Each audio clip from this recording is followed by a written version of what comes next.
This is ABC 7 News at 6.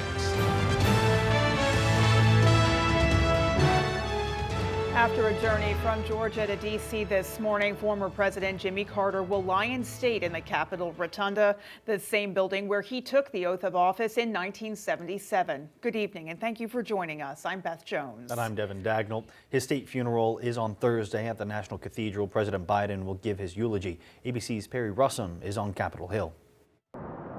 Former President Jimmy Carter landing at Joint Base Andrews in Maryland today, making his final trip to Washington, D.C. The flight's call sign, Special Mission 39, for the 39th president.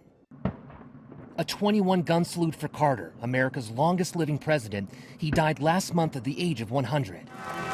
His flag-draped casket leaving the Carter Center in Atlanta this morning. I, Jimmy Carter, do solemnly swear. He will lie in state in the Capitol Rotunda, the same building where he took the oath of office 48 years ago. The peanut farmer from Plains, Georgia, becoming the 39th president. He was the first president to step out of the presidential limousine and walk down Pennsylvania Avenue to the White House. Today, his family doing the same, but this time walking to the Capitol as his casket is pulled by 8 horses. The procession is designed to mirror his inauguration parade. For 2 days, he will lie in state in the Capitol Rotunda. Carter's state funeral is at the National Cathedral on Thursday. All living presidents are expected to attend. President Biden will give the eulogy. Carter will then be flown back to Georgia. He'll be buried next to his late wife, Rosalind, outside their home in a spot they picked together. You knew he had a good life, so very much prepared for what came next. The Capitol will be open until midnight, allowing the public to pay their respects. They have until Thursday morning to visit before the funeral. Perry Russum, ABC News, Capitol Hill. In other news tonight, a Clinton man has been indicted on attempted murder and other charges by the Kennebec County grand jury. 69-year-old Andrew Fertig of Clinton was indicted on charges of attempted murder, domestic violence, elevated aggravated assault, and domestic violence reckless conduct with a firearm. According to the Clinton Police Department, in late October of 2024, police were called to the Hill Road in Clinton for reports of a 74-year-old female with a gunshot wound to the neck. That woman was airlifted to a Bangor hospital but was expected to survive. According to police, Fertig was arrested on scene but was also transported to a local hospital due to what they described as his, quote, extremely high blood alcohol content before being taken to the Kennebec County Jail. At his first court appearance days later, prosecutors noted Fertig had a criminal history that spanned nearly 2 decades. The state fire marshal's office was called in to investigate a fire on Monday night, and they say that fire could have done a lot more damage. According to a release from the Department of Public Safety, the fire broke out at 61 Russell Road in Skowhegan. Fire investigators were notified that it was a tent fire and 2 individuals sustained burn injuries. Both victims were taken to Reddington Fairview Hospital, where they remain for treatment. It was found that a leaking propane tank inside the tent ignited, resulting in a flash fire that destroyed the tent and all of its contents. The fire is considered accidental. Well, starting today, Senator Susan Collins is now the chair of what some say is the Senate's most powerful committee, and she is the first Maynard to chair that committee in 92 years. Senator Collins is now the first Republican woman to chair the Senate Appropriations Committee, which holds jurisdiction over all discretionary spending for the entire federal government. That includes what's commonly referred to as congressional directed spending, which is spending allocated to fund local projects, something Collins has already used to help Mainers as the top Republican appropriator. Well, it's certainly exciting to be the new chair of the Senate Appropriations Committee. It's been nearly a century since a Maine senator has held that important and powerful position. And the way I look at it is it allows me to do more for the people of Maine. As I've climbed up the seniority ladder, I have been able to secure funding for specific projects that benefit communities throughout the state. Collins says given the tight Republican majority within the 119th Congress, she is looking forward to working across the aisle to get bills passed and funded. At the start of every legislature, thousands of bills are often submitted by lawmakers to try and solve issues they campaigned on. Our Augusta reporter Corey Bouchard spoke with lawmakers to learn more about the process and some bills to keep an eye on throughout the 132nd legislature. Even though the work of the 132nd Maine legislature hasn't begun in earnest, lawmakers have been busy over the past few weeks with drafting and submitting their bills to go through the legislative process. Of those bills submitted currently, there are around 140 that have been completed by the reviser and assigned to committees with a wide range of topics. 2 bills would seek to end daylight savings time in our state. 1 bill would add political affiliation as a protected class to the Maine Human Rights Act. 2 bills would seek to make changes to Maine's plastic bag ban by repealing the bill and banning stores from charging for bags, and a bipartisan constitutional amendment to force municipalities to cap increases to property taxes for Maine seniors. This would not require the state to expend money. It would require the towns to budget accordingly, but we would, if we can combine it with increased revenue sharing and increased homestead exemption, I think that would mitigate the effects without getting into a fiscally unsustainable area. Other bills include establishing the November general election day as a state holiday, mandating that cursive gets taught in elementary schools, requiring employers to post pay ranges in job postings, designating the wood turtle as the state reptile, and ending the practice of net energy billing, which Republicans say drives up electric rates. We're primarily focused on this net energy billing program that I'm sure everybody's heard of right now. We've done our best to make sure everybody's heard of it. It's a program where solar farms are subsidized by ratepayers, and ratepayers pay about double market value for electricity. So ratepayers are paying these solar subsidies at 20 cents a kilowatt hour, whereas this electricity should only be costing them about 10 cents a kilowatt hour. On Tuesday, Governor Mills announced a piece of legislation she submitted with the support of all 4 bipartisan leaders, the Senate President, Senate Republican leader, Speaker of the House, and House Republican leader, to help strengthen our resilience to extreme weather in response to the December 2023 and January 2024 rain and windstorms. For a full list of bills we're keeping an eye on, you can visit our website. In Augusta, I'm Corey Bouchard for ABC 7 and Fox 22 News. Well, Maine DHHS has received a federal grant to help improve health care for pregnant women and mothers in our state. The Transforming Maternal Health Model is an initiative from the Federal Centers for Medicare and Medicaid Services. It was awarded to 14 other states to help improve maternal and newborn health outcomes for people enrolled in Medicaid and the Children's Health Insurance Program, also known as CHIP. Dr. Amy Belisle, DHHS's Chief Child Health Officer, says over the next 10 years, this grant will help the department focus their efforts on 3 key areas. One is, how do we improve access to perinatal care for pregnant people, moms, and babies in the state, and looking at what infrastructure is required to support prenatal care, our delivery care, and our postpartum care in the state, and how do we support our workforce.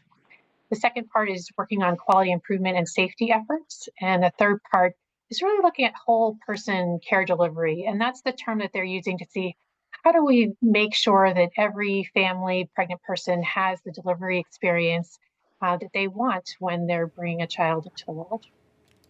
Well, during the first phase of this initiative, Maine DHHS says they will be working with hospitals, health systems, maternal health providers, community organizations, pregnant women, and other partners to develop comprehensive plans for care improvement, workforce expansion, and payment reform. The goal is to start implementation of the plan in 2028. The Bangor Police Department still has a few open seats for their upcoming Citizens Police Academy. The program aims to give community members an inside look into the workings of the department. Our Grace Blanchard shares more. If you've ever wondered about the day-to-day operations of your local police department, Bangor PD is opening their doors for a special 12-week program. It's a great opportunity for citizens of Bangor and also citizens from surrounding towns to come and learn about what exactly it is we do here at Bangor PD and really get sort of an insider view into all of our departments, all of our specialties. The police department brought back the Citizens Police Academy last year, and this year's session features hands-on learning both in and out of the classroom, allowing you to step into the world of law enforcement. One of my favorite nights is the community resource night, where we invite in partners from around the surrounding area and they talk about their interactions with law enforcement. And a lot of times people don't realize how much work goes into fixing a problem for a citizen of Bangor if it's beyond the scope of law enforcement. According to Officer Ash, this is the only program of its kind in the area for adults. It aims to increase transparency and increase open communication between Bangor PD and the citizens they serve. We are proud of what we do, we are proud of the people we serve, and we're proud of the way we do it. So any opportunity to show the citizens of Bangor and the citizens of the surrounding area how proud we are of the work that we do and how hard we work, and we want to show the citizens of Bangor that. They are accepting applications until January 15th. To apply, visit the police department's website. In Bangor, Grace Blanchard, ABC 7 and Fox 22 News. All right, some open spots. Are you going? Oh, I don't think I'll have the time for it, but it seems like a great program, and people should really, take the time. Yeah, if you're wondering about the inner workings of the department, you have questions, I think it's a great idea. Yeah. All right, well, let's go ahead and get a first check of our forecast. Thank you, Beth and Devin. We can see out there for today a few snow flurries out there with those windy conditions we've been dealing with for quite a while, but we can see those snow flurries are decreasing into our region for tonight, so very little accumulations out there. More of those accumulations are staying to the north and to the eastern portions of the state, but we will have another chance at some snow for tomorrow. We can see during the afternoon hours, right around 3:30 is when some more snow will be moving in from the north, coming in here in town, and then even overnight tomorrow night, we do have a good chance for some more snow showers as well, which we can have accumulations up to 1 to 2 inches. But those highs for today right around the mid-20s here in town. Saw lots of low to mid-20s in that southwestern portion of the state today. Some of those areas getting close to upper 20s. We saw those cooler temperatures though to the west. Greenville right around 17 degrees. Clayton Lake at 20. Millinock at 22. So lots of us right around those mid to upper teens into the low to mid-20s for highs out there today. Going to tonight, we'll have some more colder temperatures. Not as cold as last night though. Those lows are going to be staying right around the low to mid-teens for tonight with those mostly clear skies. Beth and Devin? Thank you, Chase. And coming up on ABC 7 News at 6, 7 lucky people will get the chance to participate in a winter sampling research program for northern shrimp. Unexpectedly true. Maine is the only state that has just one syllable. A lobster can taste with its legs and chew with its stomach.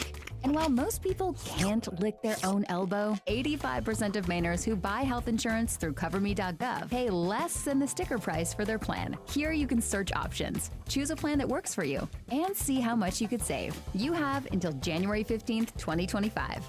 A plan that fits, a price that works. We've got you covered at CoverMe.gov.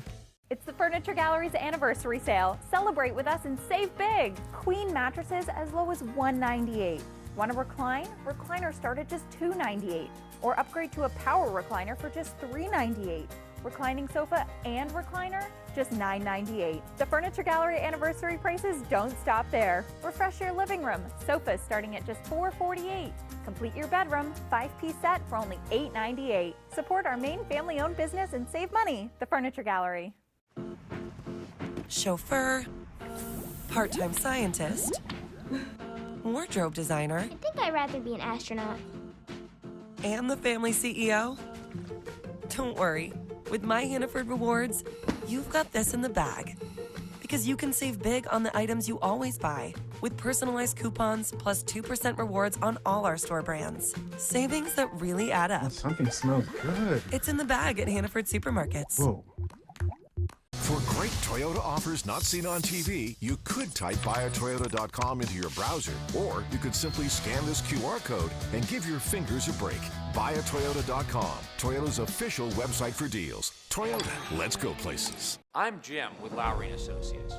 One of our clients was badly injured in a hit and run. I was able to work with the police and the DA's office to get him a $500,000 settlement. If you've been hurt by a drunk driver, I'm your go-to guy. You're watching ABC 7 Bangor.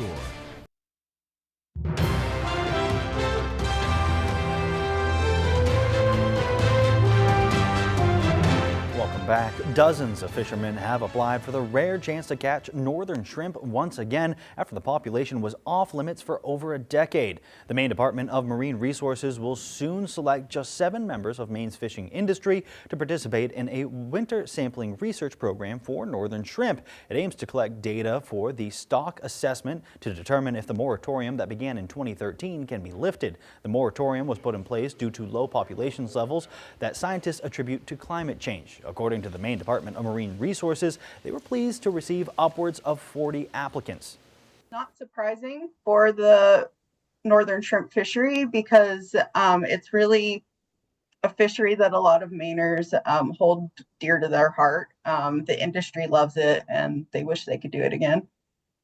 Flora says those participating are taking a risk as there's no guarantee they'll catch any shrimp at all, and there's no federal money available to recoup any losses. Applications for the pilot program officially closed at the end of last week. They hope to announce their selection soon and begin fishing the first week of February. And still to come on ABC 7 News at 6, our Jody Hersey caught up with a local author from Caribou to highlight her book hitting shelves this month. And in sports, Maine hockey is looking ahead to yet another top 10 matchup this weekend. This one at 8th ranked UMass Lowell. That story is right after the break. We live in a beautiful state with places we want to actually visit. And with benefits members can actually use, Community Health Options is doing its best to make health insurance work for all of us. So while you're out there enjoying everything that's great about Maine, we're doing all we can to help you be healthy with plans, prices, and help accessing the care you need. That's Community Health Options, made for members, powered by Mainers. Enroll today at healthoptions.org. Hey, babe, what's a 5-letter word that starts with PH and ends with NE? Clue is get 4 of these for free with 4 lines for $90 a month at US Cellular. James, have you tried the 4 free phone flakes? I love these free phone flakes. Hey, Dad, 4 free phones. Each serving has 4 free phones. 4 free phones? Thanks. Oh. They're right behind me, aren't they? Choose 4 free phones and 4 lines for $90 a month. No trade-in needed. US Cellular. Tanning season is here, and Gold Star Cleaners is the place to tan with over 25 years experience in the industry. Did you know all tanning packages don't expire for 2 full years? And no membership is required. Gold Star Cleaners doesn't upcharge. Tan in any bed or booth, and it's the same price. And we give every customer free Winkies for the best eye care protection in the industry. January special, buy 20 visits and get $25 off. That's only $3.75 a tan. Start your glow at Gold Star Cleaners. Does your vehicle need a little more work? Have an odd sound coming from somewhere? Bring it over to Jackson's Automotive in Old Town. We have the best technicians and offer a fair price. We also accept all aftermarket protection plans. Now, if you're unable to drive your vehicle to us, we can help you get it here. Also, if you'd like to protect your vehicle for years to come, we offer Wool Wax undercarriage protection. We're located at 546 Main Street in Old Town. Give us a call at 827-2676.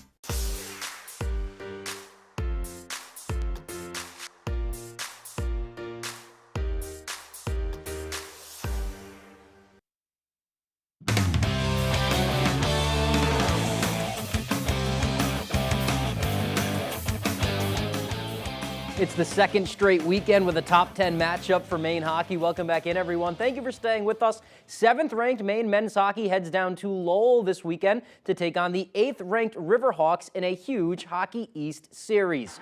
The Black Bears coming off of a weekend split with number 6 Denver, thanks to a game winner on Saturday from senior captain David Breazeal. For Breazeal, a defenseman, it's just his 2nd goal this year, but also his 2nd game-winning goal this year, too. He scored the clincher in a 6-5 overtime win over Quinnipiac earlier in the season, and that big play ability is something he prides himself on. He can just will himself to do things because he's so mentally strong. So he just seems to find a way to come through in those big moments. Which is awesome. I mean, that's leadership. I'm not sure. I love the big moments. It's that's what you play the game for, and a lot of it's just self-talk. Tell myself I want to be the guy that's gonna score the big goal. Maine hits the road for their matchup with UMass Lowell. It's their first true road game since the beginning of December. It's going to be another challenging weekend for them too. Tight checking 2 games for the Black Bears, but if you ask them, they wouldn't have it any other way. Oh, it's awesome. We love this. You know, like for myself, it's come a long way since my freshman year, and for us to be able to play back-to-back top 10 teams with us being a top 10 team as well, you know, like that's a dream come true. That's what college hockey is all about. Obviously, Hockey East is a really awesome conference to be a part of, and you're playing great teams every night, and that's what you want. Moving on down to Foxborough now, the Patriots beginning the process of finding a new head coach on Tuesday, interviewing longtime assistant Pep Hamilton and former Bucks head coach Byron Leftwich. But those aren't the only 2 names New England has been linked to. The Patriots have reportedly asked the Detroit Lions for permission to interview offensive coordinator Ben Johnson. The 38-year-old UNC grad has helped engineer one of the league's top offenses, and Detroit right now is the top seed in the NFC. Another name on the list is former Pat Super Bowl champ Mike Vrabel. Vrabel was a star linebacker and a Patriots Hall of Famer. He also led the Titans to the playoffs as a head coach and the AFC Championship. This past summer, Vrabel was in Portland, teeing it up at the Drive 4 Kids tourney, and he says he has always loved New England. Those 8 years that we spent here made a huge impact on me and our family. You know, Tyler went to school at BC, so that was exciting. And then everywhere I go, there is a lot more go Pats than there is tighten up. But you know, certainly cherish those times that we spent up here, and love the fans. The Patriots and their new head coach will have the 4th overall pick in this April's NFL Draft. That is all the time we have for sports. Here's Chase Ropenack with your full 5-day forecast. Chase? Thank you very much, Tyler. Out there for today, a cold one and windy. We could see highs right around the mid-20s here in town. We saw 24 degrees, 23 in Bar Harbor, 25 in Rockland, lots of mid to upper 20s in that southwestern portion of the state today. Portland right around 28 degrees. To the west is where those cooler temperatures are at. Greenville was in those mid to upper teens for highs today. Right around 17 degrees is what you guys saw with those cooler temperatures. And we can see going to tonight, again, those cooler temperatures are going to stay to the west where all those pink color is. Expect those mid-single digits in town for lows. We can see Clayton Lake right around 5 degrees as well. Here in town, going to be a little bit different. Right around 13 to 14 degrees will be our low. Deer Isle a little bit warmer, right around 18 degrees. We can see going to tomorrow, not going to get much warmer at all, but we should expect to reach right around 20 degrees. The models are showing us right around 17, 18. Expect 20 to 21 for our highs. Again, though, to the west, lots of very cold temperatures. You can see single digits for highs, especially up near Clayton Lake as well. That high could be right around 7 to 8 degrees for tomorrow. Average high this time of year right around 29 degrees, and we can see going into the next few days, we're going to be above average. Friday, we're going to be above freezing as well, 36 degrees for that high then. Saturday, back to right around average, that high right around 30, 33 Sunday, and then Monday into Tuesday, those highs will be right around the mid to upper 20s, so still seeing those similar and very continuous temperatures right around the 20s to 30s as we do see this time of year. But we see still dealing with those windy conditions, making it feel a lot colder than it really is. Millinocket right around 20 miles per hour sustained, so definitely gusting near 30 to 35. And that stretch of blue colors is where all those wind gusts have possibilities of gusting near 30 miles per hour for the next few days. Doesn't look like the winds are really going to let up until about Friday night. So here we go. We can see here on the graphs from that Dover Foxcroft area, even all over the way to Holton, stretching to Dixfield.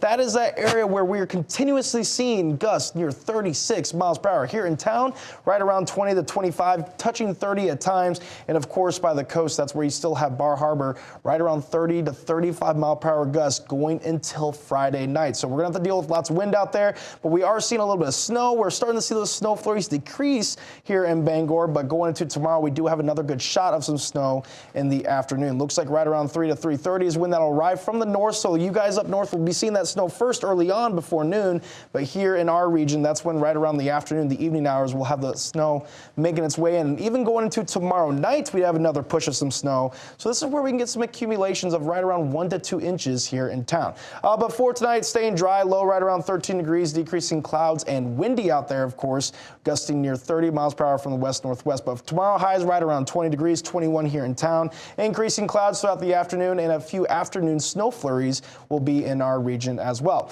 All right, taking a look at our extended forecast, we can see that we have some snow chances throughout the next few days, but starting Friday, we'll be dry with those mostly sunny skies, highs above freezing. Saturday into Sunday, they'll be closer to freezing with those partly cloudy skies and still staying dry. Beth and Devin. Thank you, Chase. There's still more to come right after the break. I slipped and fell on some ice in a parking lot. Slip and fall? Make the call to Maine's most recognized personal injury law firm, the law offices of Joe Bornstein. I'd recommend their services to anyone. Call Joe. It's that easy. Are your basement walls bowing, crumbling, or failing? Hi, I'm Tony Hafford with TC Hafford Basement Systems, all things basementy. Our Stable Lock wall system offers a patented, affordable, and permanent solution to save your foundation walls. It stabilizes, fills voids, and structurally repairs, leaving a new smooth surface. All the strength of new walls. Call TC Hafford Basement Systems today for all things basementy. People ask me all the time, are those commercials really true? Does Lowry & Associates really get all of those clients, all of those big settlements? Yes, we do. We really have gotten millions of dollars for Mainers hurt by commercial vehicles. And the insurance companies know when you call the twos, we're gonna fight for you. And you know what else is true? I really am standing on top of this big truck. Hurt by a big truck? Call the twos. We win for you. Brandywine Graphics makes it easy. We are the top source for screen printing, embroidery, branded merchandise, and direct-to-garment printing. With 25 years experience, state-of-the-art equipment, and a commitment to excellence, why trust your apparel products with anyone else? And now, Brandywine Graphics can easily launch online stores for your school or organization. Simply design your products from brands like Eddie Bauer, Carhartt, and more. Share the link and we'll do the rest. Like we said, Brandywine Graphics makes it easy. Find out more at brandywinegraphics.com or at our Hamden location. Tell the insurance company you mean business. Call Joe Bornstein, right now. Call the firm that has been getting justice for Mainers for 50 years. If you've been injured in an accident, call Joe.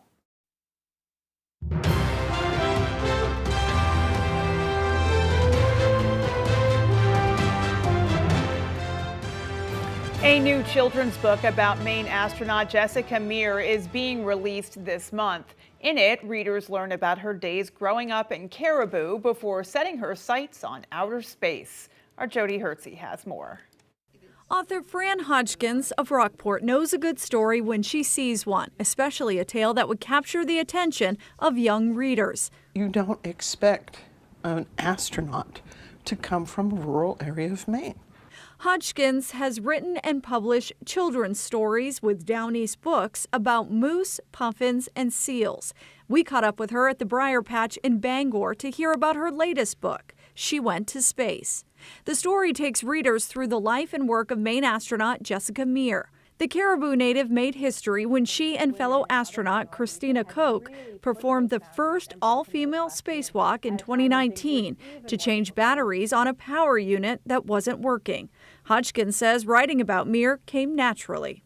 It wasn't difficult, though I was not able to talk to her in person, because that was one of the deals that Down East had with NASA.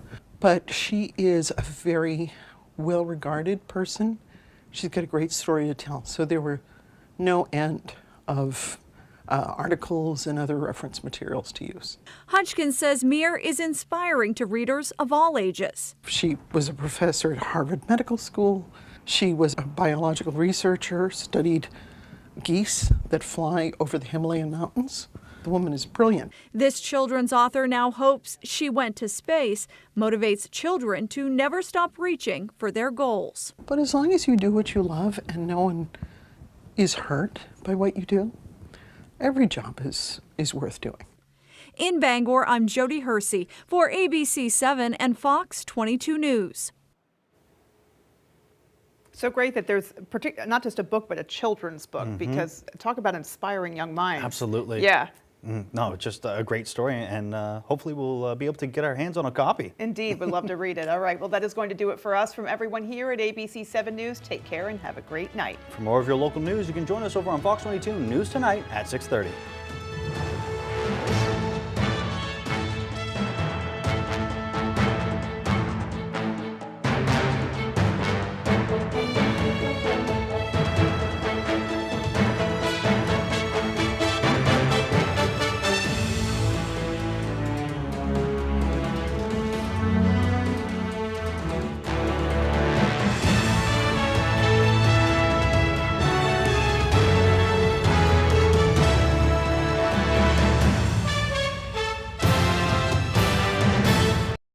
Tonight, President Jimmy Carter's legacy and the final goodbye, plus the extreme JudgeJudy.com. Like us on Facebook and follow us on Twitter. Go ahead. That was the only way they would take off a 30-day hold unless he got his license. Because what they're doing is they're making you an insurer. They're making people uninsured to ask that question if you sell somebody a car or if you let them borrow the car. Let me see your driver's license. If I say to Bird, I'd like to borrow your car, he says to me, fine, you know, I just need it for an hour. He said, let me see your driver's license. Exactly. They want people to do that so that you don't have unlicensed people driving around. Yeah, right, I got it. Well, it's sort of interesting. They made you an insurer of his good behavior. You owe him $3,800. Judgment for the plaintiff. We're done. All these are excused. You may step out. Judge Judy continues in a moment. And on the next Judge Judy. My opinion's the only one that counts. Well, I don't know. She didn't give me a chance to say anything, so I'm very happy with it. I still think it's unfair. He was supposed to make $250 payments. The contract was he wanted all the money at once. Every month, and he fell back on his contract. My license had expired, so I need to get it redone. I'll try to get the car out. Make sure I have everything ready. Cash front, no car.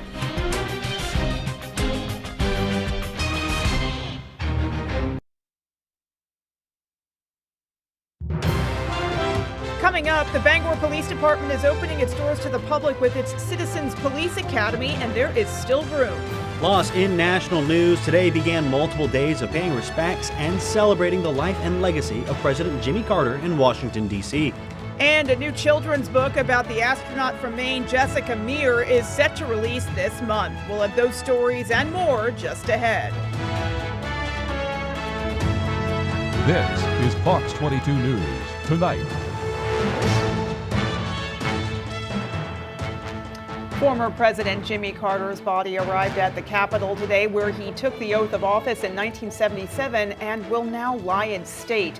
Good evening, and thank you for joining us. I'm Beth Jones. And I'm Devin Dagnall. Many will remember him as a shining example of the American dream, having started his life as a peanut farmer, and will also honor his humanitarian legacy. Fox's Rebecca Castor has more.